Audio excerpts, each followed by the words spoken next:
and welcome to the Joy News Prime, live from our studio here in Accra. It's live on DSTV channel 421, GoTV channel 125, around the world on myjoyonline.com. Coming up this hour, Greater Accra Regional Minister takes on owners of the China House building in Accra for negligence as firefighters are continuously making frantic efforts to control the fire that engulfed the house 72 hours after the fire began. More as some children have taken advantage of the situation, selling nose masks to traders and commuters as the fire continues to emit thick smoke. Now, also Speaker of Parliament Alban Bagbin accused majority of bad faith with the recall of Parliament for emergency sittings. Frequent invocation of Article 1123, particularly in a House composed such as this 8th Parliament, could pose challenges to the governance of the country. Also, several society organizations oppose approval of current government lithium and bauxite mining leases as they call for major changes to increase Ghana's benefit from the agreement. The concession, royalty, a tax type of lease. And we do not think that that type of lease is in the interest of the country. Now, Speaker of Parliament Alban Bagbin says the majority in Parliament have acted in bad faith by recalling Parliament from its break. The MPP MPs asked for this emergency sitting to consider a number of businesses they deemed urgent, including the approval of loans and taxes. But Speaker of Parliament Alban Bagbin, in an address to the House, said many of the items listed are not even urgent.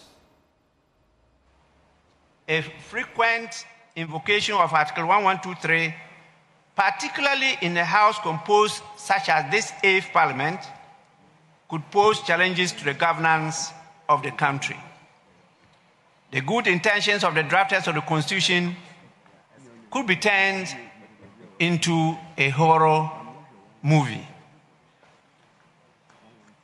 For instance, frequent recalls can disrupt planned legislative annual budgets and workflow, drain national resources, and affect the overall productivity of Parliament.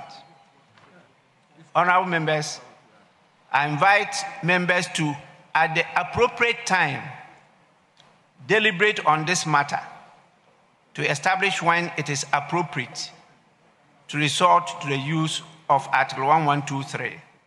Now, the minority leader, Dr. K.C. Alatofosun, accused government and the majority in the House of recalling the House just to give tax exemptions to the cronies.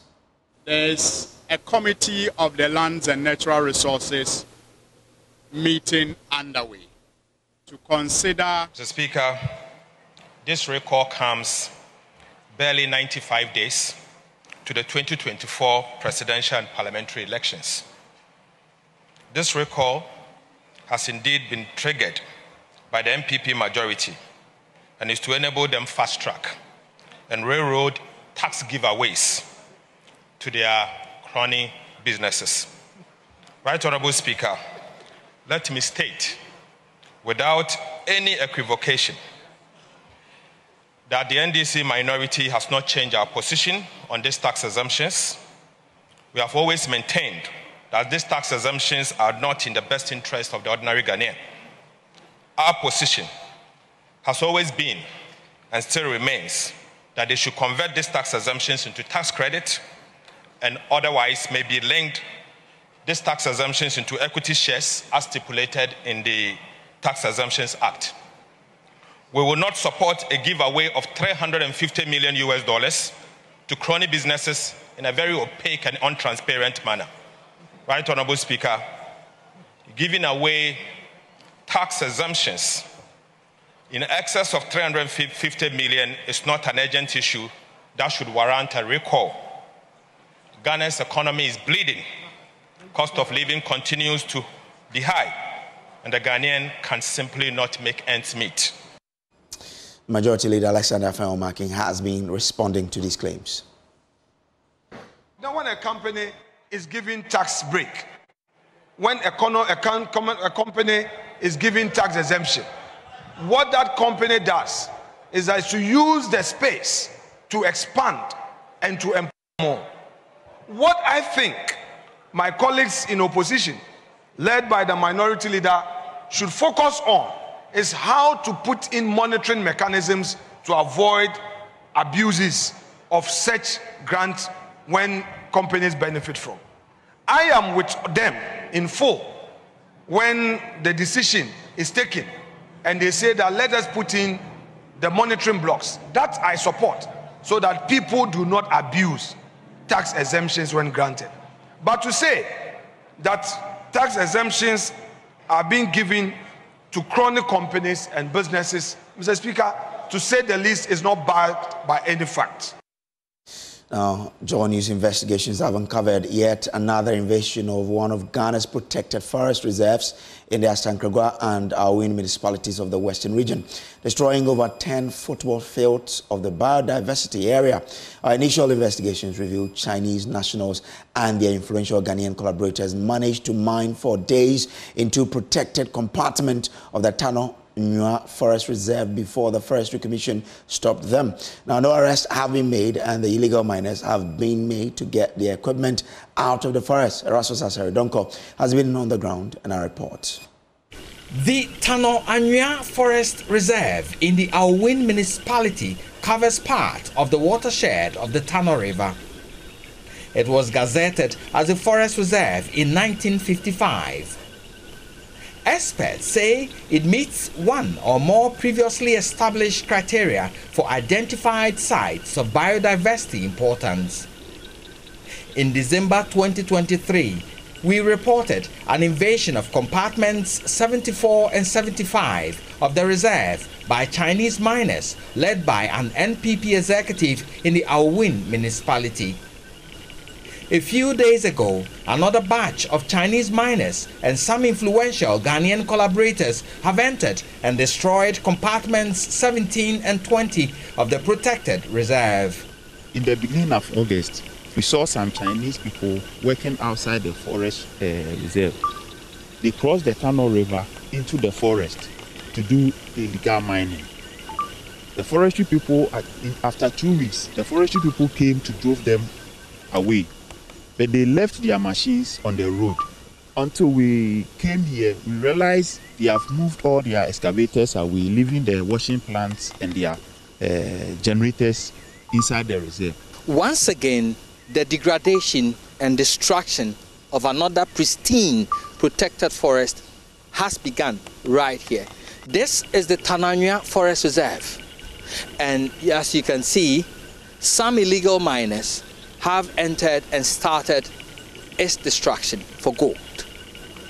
Now what you are seeing in here is happening in compartment 17 where I'm sitting and 20 which is ahead of us. So we're going to take a tour and gauge the level of destruction.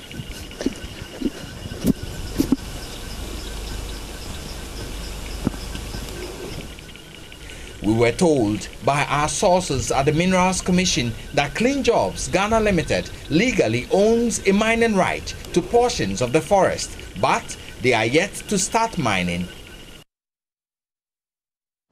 Now, on this development, NDC MP for North Tong Samuel Okujuta Blakwa is warning Parliament that if immediate and urgent actions are not taken to end Galamsey, the country's water bodies will completely be destroyed. Over the past few weeks, there have been renewed media campaign against illegal mining, prompting citizens to demand action. The chairman of the Assurances Committee of Parliament says Parliament must use its 2 days of record to demand answers from the Lands Minister as well as the Environment Minister. Mr. Speaker, I want to come under this window and make a special appeal to you to consider inviting particularly the ministers for environment and water resources on the current threat of Galamsey. The Ghana Water Limited has issued statements over the last few days that they are now finding it very difficult to process water.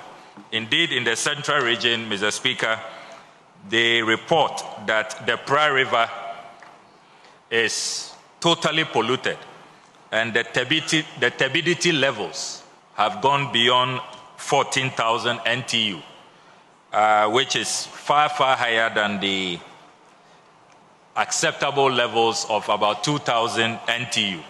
And so they are now rationing water. There are water shortages in many, many communities in the central region. And Mr. Speaker, beyond the central region, it is now affecting even the capital and other parts of our country. So we face an existential threat. The Ghana Water is saying that within the next 2-3 years, if the trend continues, they may have to import water. Mr. Speaker, that is how dire the situation is. So I want to appeal to your good self, Right Honourable Speaker, if you can direct that before we rise, these 2 days is good time to get the ministers responsible for the environment and for sanitation and water resources to appear before us. Civil society organizations have opposed the approval of Ghana's lithium mining lease in its current state. Government in 2018 entered into an agreement with mining company Barari DV Ghana Limited to prospect and take exploration and mining activities of lithium in Ewoya. But the opposition, NDC, and civil society organizations have questioned the terms of the agreement, calling on government to review the lease before approval. The delay in approval has forced chiefs of the area to petition Parliament to fast-track the agreement to allow the mining to commence. Parliament's Lands and Forestry Committee has today been meeting chiefs and the CSOs in Parliament over their concerns on the agreement. And my colleague James Kwesiavaji has been there and he's come through with this report. Lease as the concession, royalty, a tax type of lease. And we do not think that that type of lease is in the interest of the country. I mean, to the extent that it doesn't give us enough, benefits. Now, if that lease agreement is in line with the Minerals and Mining Act, then that act itself, must be reviewed. We think that we should have a production sharing, or at least, or at best, actually, a service contract kind of lease. That's different from the concession, type of lease.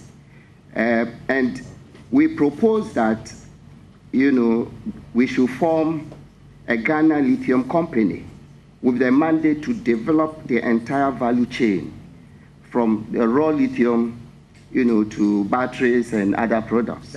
If you look at the definitive feasibility studies published by the company, Atlantic Lithium, to investors, it shows clearly that the mine is very profitable because it has a post-tax internal rate of return of about 94%. And the post-tax IRR, what it means is that they have taken care of taxes and adjusted for inflation. And the post-tax IRR is 94%. The payback period is about 17 months. And the average operating cost, according to the company's presentation to investors, is about $377 per ton, which when they put it on a global scale, they are communicating that it's going to be one of the cheapest or the least operating cost mine you have seen globally. If this is the economics of the project, then it means that government has a lot of room to push for more. And that is what we are pushing, that we shouldn't put in measures that will restrict our ability to ask for more, and that there are opportunities to ask for more. So those were Director of Research at the IEA, Dr. John Kwache, who you listened to earlier, and a senior researcher with the IEA as well. Now, former Majority Leader and MP for Swami Osei Mensah-Bonsu, however, warns any further delay in mining the mineral could lead to the loss of its value on the market.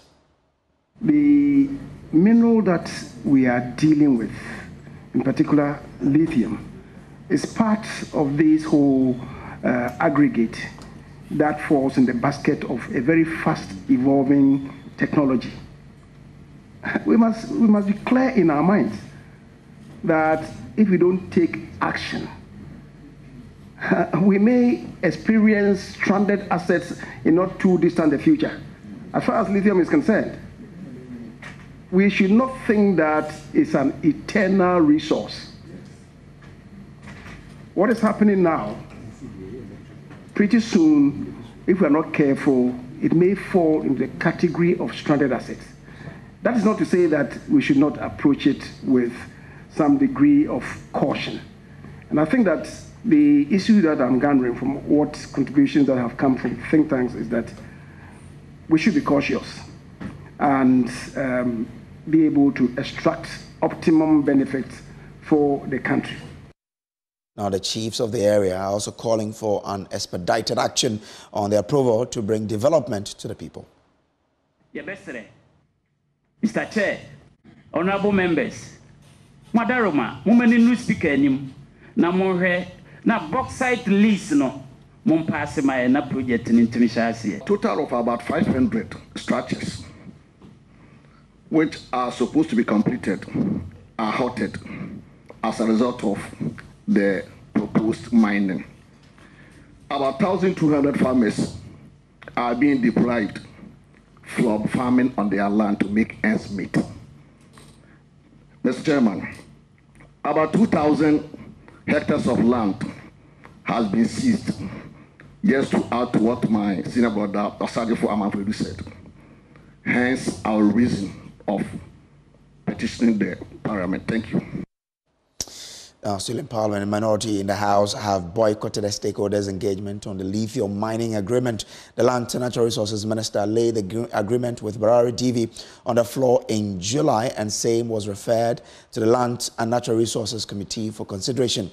According to ranking member on the committee, Al-Hassan Sohoyini, it has become impossible for their side to join that meeting because of the emergency sitting of Parliament happening at the conference centre, and it will not show respect or it will not respect the outcome of that meeting.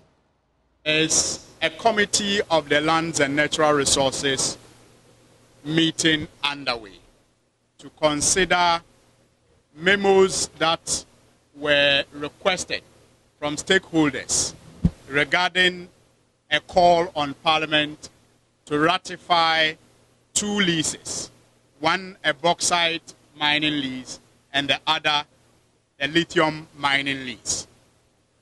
This meeting is currently being attended by only the majority members of the committee. And the reason is simple. The processes leading up to the organization of the meeting have been very, very flawed. As you all know, today is a special meeting of Parliament. Well, the Greater Accra Regional Minister, Titus Glover, is blaming the owners of the China House building at Zongo Lane for the fire that ravaged the structure for 3 days. According to him, initial investigations suggest negligence by the owners. He says the warehouse was converted into a residential apartment with flammable materials stored on site. Emmanuel Jevenu has more in the following report.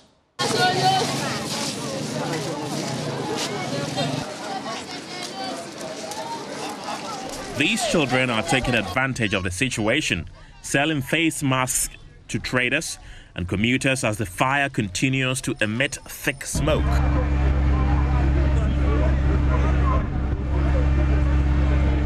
It's been 3 days and firefighters are still battling the flames that have engulfed this building. The area has been cordoned from the public, with some shop owners salvaging whatever they can from their stores amidst the distraction. Greater Accra Regional Security Council, led by the Regional Minister Titus Glover, visited the site Tuesday afternoon for first-hand briefing on the inferno. Some precautionary measures should have been taken. You cannot keep these highly inflammable materials, but you have the warehouse in the same building, you have your accommodation in the same building, and you have your shops in the same building. So clearly you could see that there is a challenge somewhere like this. In fact, it's serving also as a warehouse. You need to have a separate place to have these warehouses that you can go and cut them and bring them to the market. According to him, the integrity of the building has been compromised, hence the need to demolish it for safety reasons. And structurally, you can see that this building, most of them will have to pull down. because when you look at the integrity of it from hindsight, it's very, very weak. Director of Operations for the Ghana National Fire Service, Assistant Chief Fire Officer 2, Joseph Kofi Forsen, says the efforts are focused on preventing the fire from spreading to adjacent buildings, but he is unsure when the fire will be completely extinguished. What we are doing is let's do the effective cooling. Let's give ourselves maybe by today, tomorrow. We see that we have been able to douse the fire. We look at the intensity of the building, the structural intensity of the building. Then we can commit men inside. If, I'm saying if, we can commit men from the peripheries. We enter and we see, then we can totally come out and say that fire has been extinguished. The government is awaiting the results of a full investigation before taking further action. But for now, the focus remains on controlling the fire and ensuring public safety. Emmanuel Jivenu for Joy News. This is still the Joy News Prime. We'll take a quick break. We'll be back with more. Please do stay.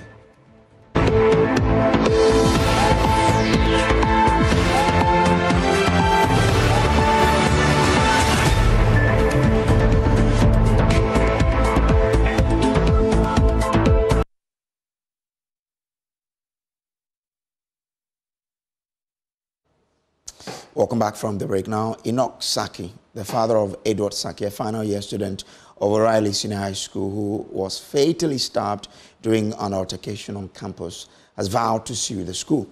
Edward, an 18-year-old general arts student, died on Monday, September 2, after being stabbed by a classmate from the visual arts department. Enoch Saki, in an interview, expressed his family's frustration over the incident, stating that the school must be held accountable for the circumstances that led to his son's untimely death. Earlier today, he accused the school's teachers of negligence. He says his niece called him earlier that day to invite him to campus over the fight when it started. Mr. Saki said he initially did not understand the rationale behind the call, as the teachers had the responsibility to prevent it. He, however, made his way to the school in Accra to understand the happenings. The aggrieved father, along with other family members clad in red and black attire, on Tuesday picketed the school premises to express their displeasure. He added that neither the school administration, the attacker's family, nor the police has reached out to them regarding the situation.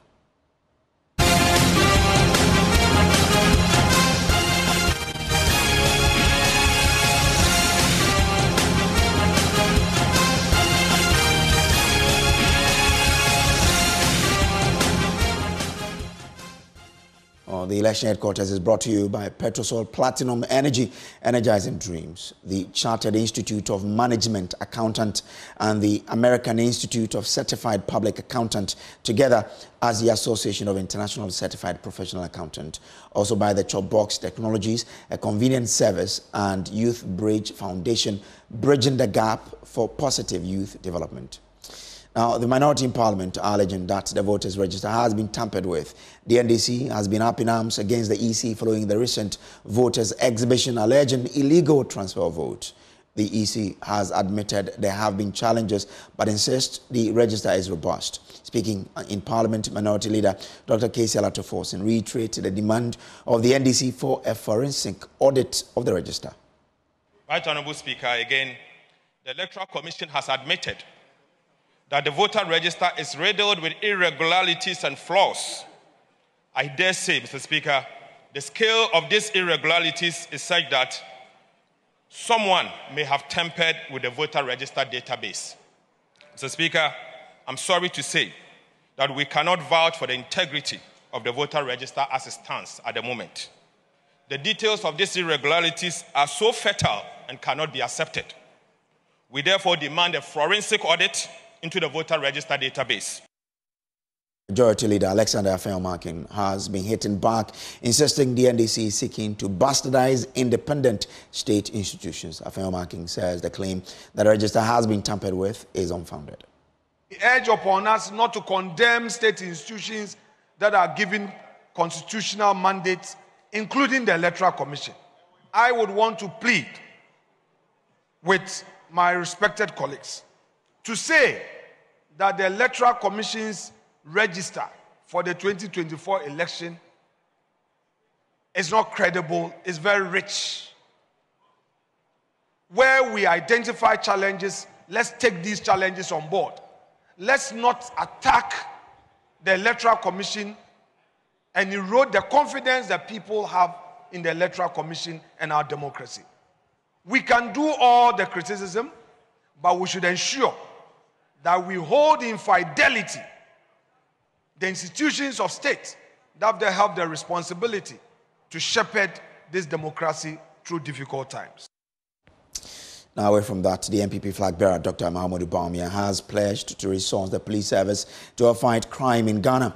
According to the Vice President, plans have already been initiated to procure the logistics to ensure every street in Ghana has a CCTV camera to enable the police track every activity that happens on every corner of the country. Speaking at the commissioning of the Central East Police Headquarters in Kaswa, Dr. Bawumia said this will help in reducing the rate of crime in Ghana.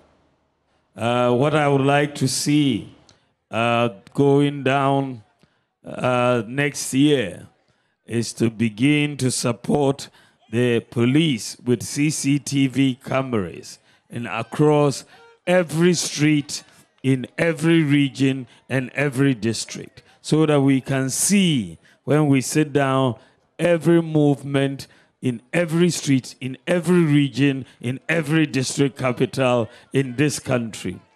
And so we are bringing in 50,000 CCTV cameras that we are going to install in every region and every district. And that will allow the police to see what is going on every street, so that we can catch the criminals very quickly. So Ghana will be very different by the grace of God. And so we are asking for your support for us to do this. He says the NPP government under Nana Akufo-Addo has done more for the Ghana Police Service than any other government has ever done. This building will contribute to the control and the enforcement of law in Ewutu Senya East. And I believe that we will provide the necessary resources to the police here to do their work. From our point of view, as a government, we have invested more in the police than any other government in the Fourth Republic. We've bought more vehicles, more uniforms, even 3 helicopters for the police for the first time in history.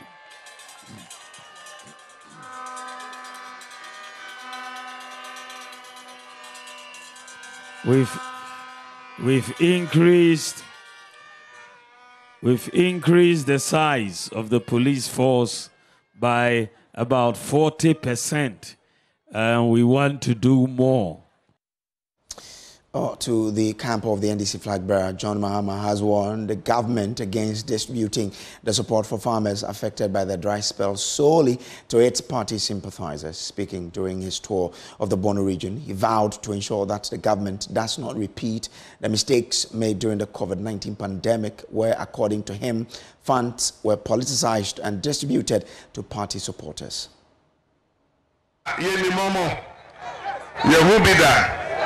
We know them.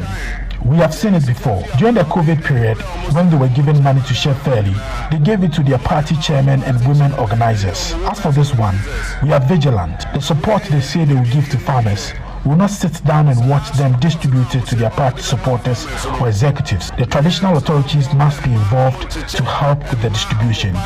They will not be allowed to politicize it. No. I was ahemfo eka ho na omo kire se ne beche enoma ne siafa yemfa nye politics. He also alleged and criticized the alleged politicization of the district road improvement project DRIP, earth moving machinery. Make us say meba enfidia ya yesika ye dia to As I was heading here, I saw that some machinery we bought with our taxes, like graders and payloaders distributed to the districts, had been placed by the roadside with a poster of an NPP parliamentary candidate on it. These machines are not for the NPP. They are for Ghana, funded by our taxes. They are meant to upgrade the road so everyone can benefit. The parliamentary candidate did not purchase these machines, so no one should politicize them by putting their posters on them. Machines do young farm must say politics. Yede by say ye be year coin na ye be coin ama obi to be afaso. And your parliamentary candidate be na de by. And you say party flag be bosso and as a candidate poster be a terrible. Why poster different so?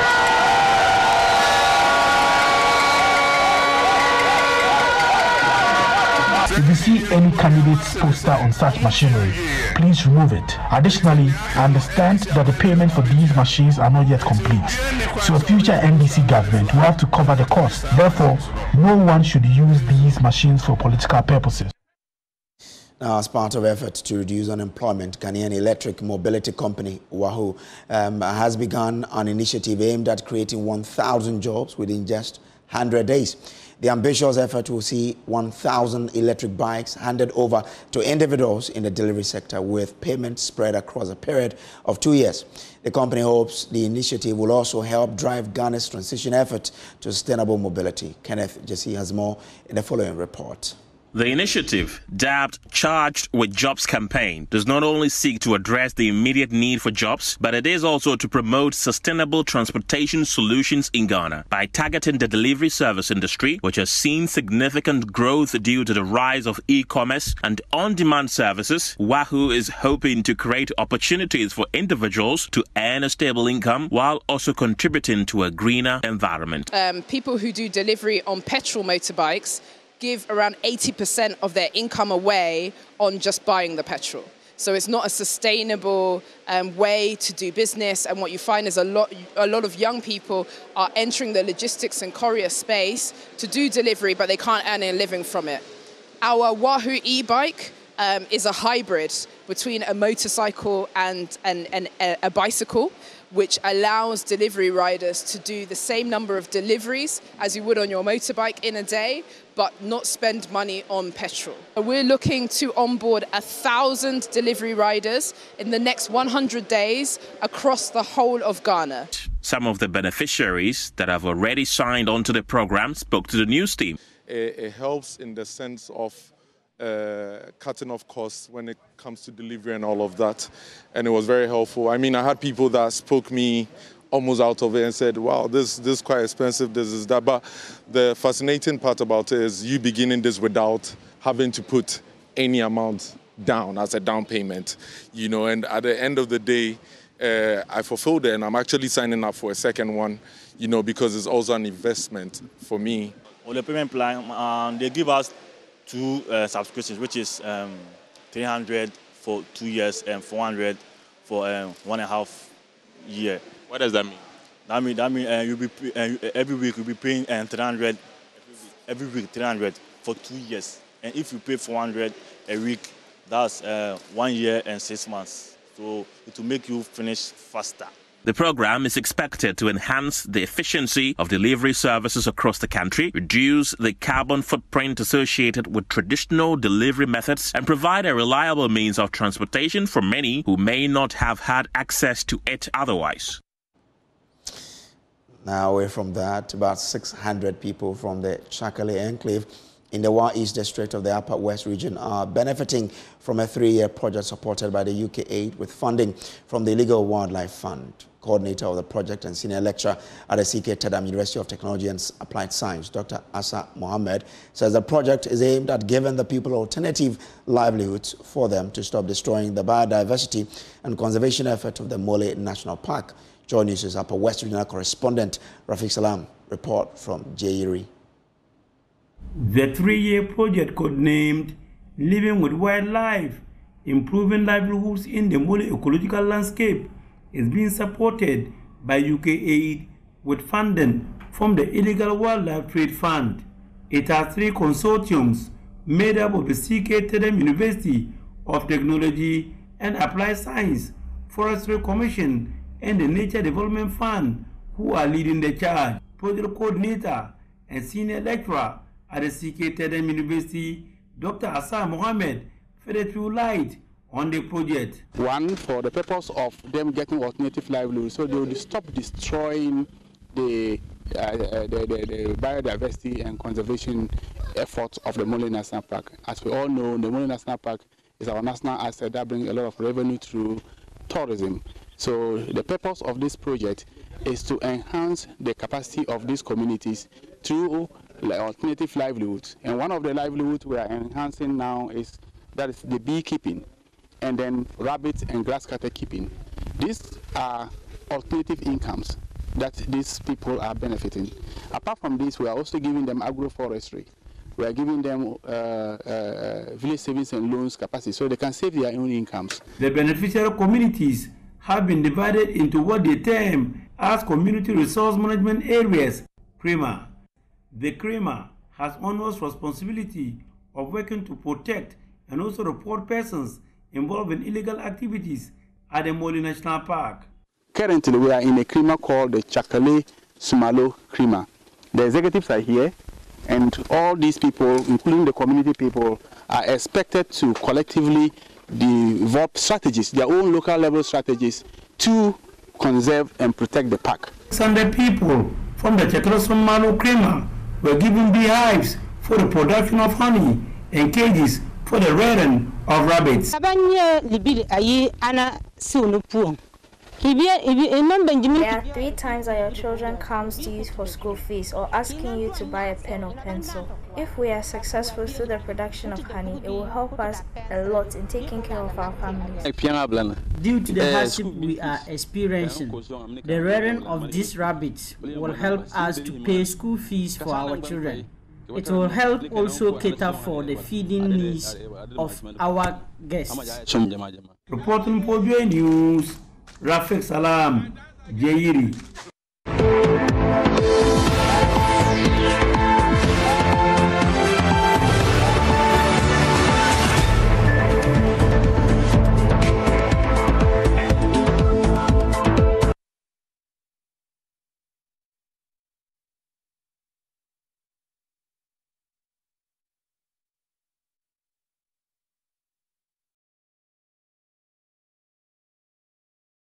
Well, let's do showbiz now. And my friend, we're having some discussions of, is he hold on? It's all right. It's all right. I forgive you. I forgive you.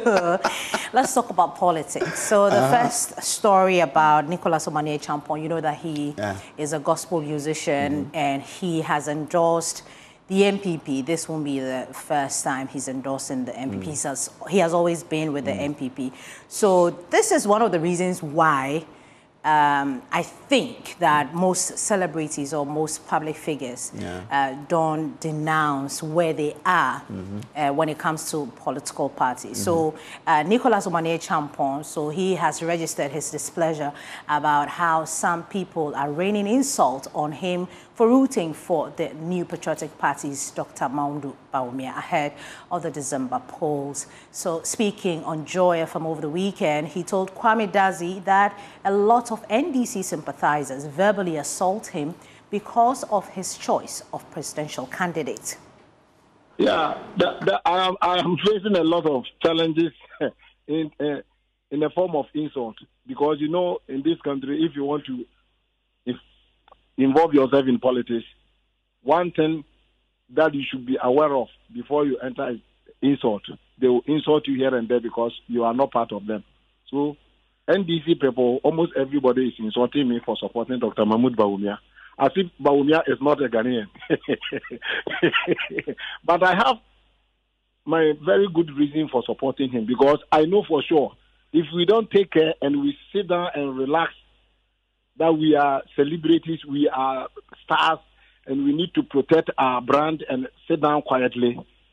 And if former President Mahama